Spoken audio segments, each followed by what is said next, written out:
Hey, Assalamu alaikum. At least I'm bringing this kind of a vlogs by which you learn a lot.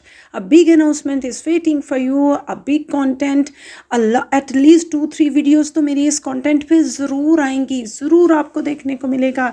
एक ऐसा content जिससे आप learn करेंगे, जिससे आप सीखेंगे, और वो है सर्जरी। और वो किसकी सर्जरी? अबू अबू अबू की सर्जरी।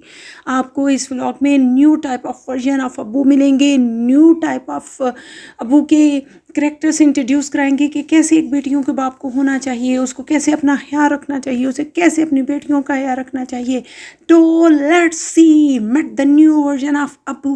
पापा की सर्जरी कैसी रही? पापा की सर्जरी कैसी रही? मैं तो सर्जरी कैसी रही? सर्जरी पापा की सर्जरी कैसी? ओहो यार, यही है वो क्वेश्चन जो मैं घंटे से रटने की कोशिश कर रही हूँ। मुझे नहीं याद हो रहा, मुझे इस अजीम व्लॉगर का नाम नहीं याद हो रहा जो ये हमें कंटेंट दे रही है। पापा की सर्जरी के पापा इससे अपना जो कुछ भी सिलेबस है वो बड़ी इजीली ये कवर कर लेती है, लेकिन इसे व्लॉग में इसकी यही कंडीशन है, पापा की सर्जरी के पापा नहीं याद हो रहा है। ये क्वेश्चन क्या अजाब है यार, इतना मुश्किल मुझे मेडिकल साइंस को पढ़ते हुए नहीं हुआ जितना इस चीज़ को मुझे मुश्किल लग रहा है।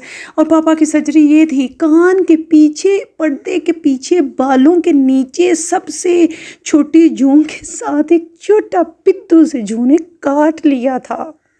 पापा की ना सर्जरी थी। चीज की सर्जरी क्या वो देव जीजू, आप भी बड़े ना मज़ाही हैं। आप एक्टिंग ही थोड़ी थोड़ी इम्प्रूव कर लें। पता तो है आपको किस चीज़ की सर्जरी? इस चीज़ की सर्जरी, गर्दन के ऊपर लगे हुए नाजुक हाथ की सर्जरी, कान के पर्दे के पीछे जूं के काटने की सर्जरी, नेक के ऊपर आए हुए एक खामोश रैश की सर्जरी, इन सारी चीज़ों की सर्जरी है। सर्जरी हो गई अंकल की, आपको पता ही नहीं चला। आप ऑफिस जाते रहे, आते रहे, जूते और जुराबे मांगते रहे। अपनी बेगम आपकी सारे काम करती है। एक दिन के लिए तो वो बाहर गई थी, कि एक दिन के लिए वो घर रही थी। आप आते जाते रहे, आपने बाप को ना पूछा। और आपको नहीं पता कि हमारे अब्बू जो हैं वो नए वो टाइप ऑफ अब्बू हैं, न्यू वर्जन ऑफ अब्बू हैं। कैसे एक जवान की बेटियों के बाप को एक होना चाहिए। ये वो अब्बू हैं कि उनको अपना स्किन का ख्याल रखना चाहिए, अपनी हेल्थ का ख्याल रखना चाहिए, डर्माटोलॉजिस्ट के पास जाना चाहिए, अपने दानों का ख्याल, अपने बालों की केराटिन करवानी चाहिए। आपको नहीं पता। इसीलिए तो मैं कहती हूँ आप बहुत बोले हैं, थोड़े से तेज़ हो जाएं। आपको नहीं पता आप कौन सी फैमिली में आ गए हैं जहाँ पे कहा जाता है कि जो है ना, हस्बैंड को कमाने की क्या ज़रूरत है, तो बीवी जो है वो कमा ले ना, हस्बैंड पे डिपेंड ना करे। इकरा अक्सर ये कहती है ना, आप उस फैमिली में आए हैं।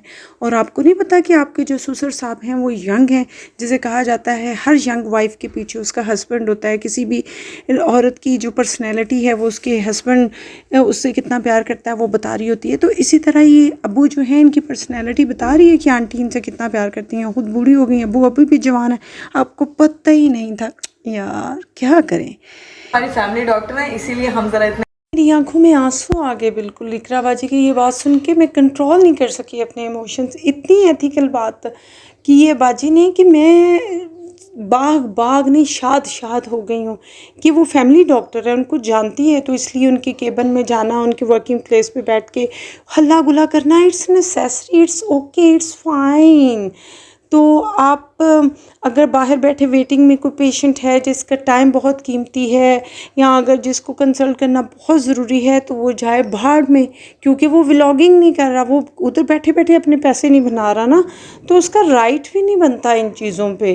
It's normal totally. गरीब जी जो कितने ज़्यादा परेशान हो गए हैं ये सुन के कि किस चीज़ की सर्जरी हो गई है ना अंकल की। वो बिल्कुल नहीं उन्हें पता था। सारा दिन हालांकि वो ऑफिस आते रहे, जाते रहे, आते रहे, जाते रहे, जूते फ़ोन कर करके पूछते रहे, सॉक्सेस पूछते रहे, अपने नाड़े पूछते रहे, बनियान ने सब कुछ, अपनी फटी हुई बनियान का भी पूछ लिया।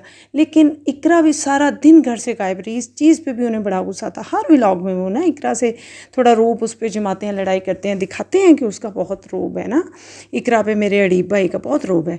तो ये सारा कुछ वो करते रहे, लेकिन उन्होंने एक दफ़ा इन सारे फ़ोन कॉल्स में ये नहीं पूछा कि इकरा आप बाहर क्यों गई हुई हैं, मेरी सरताज आप बाहर क्यों हैं, आप जुराबे नाड़े नहीं दे रही, आप बाहर क्यों गई हैं। तो अब जब वो सारा व्लॉग कंप्लीट हो गया है, घर आए हैं, रात हो गई है, फिर उन्होंने पूछा, तो वो इसीलिए इतने ज़्यादा शॉक्ड हैं जो आपको नज़र आ रहे हैं ना, इसी वजह से। इसीलिए उन्होंने कहा चलें खाना खाते हैं और जाके अंकल को देखते हैं, क्योंकि नेक्स्ट व्लॉग का कंटेंट ये था ना।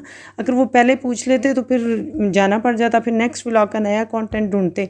अब ये जाएंगे वहाँ, अंकल बैठे हुए एक स्माइल देते रहेंगे कैमरे को देख के, आंटी एक थका हुआ पोज लेके बैठी रहेंगी सोफ़े पे, और 4 बच्चियाँ 2 सोफ़े की एक साइड खड़ी, एक सोफ़े पे टांगे लटका के लेटी हुई, कोई एक इधर हो जाएगी डेकोरेशन पीस की तरह, और इकरा सबके मुंह पे कैमरा मार मार के नेक्स्ट व्लॉग बना लेगी। और चलो जी, हम लोग भी रेडी हो जाते हैं फॉर नेक्स्ट चाचा व्लॉग।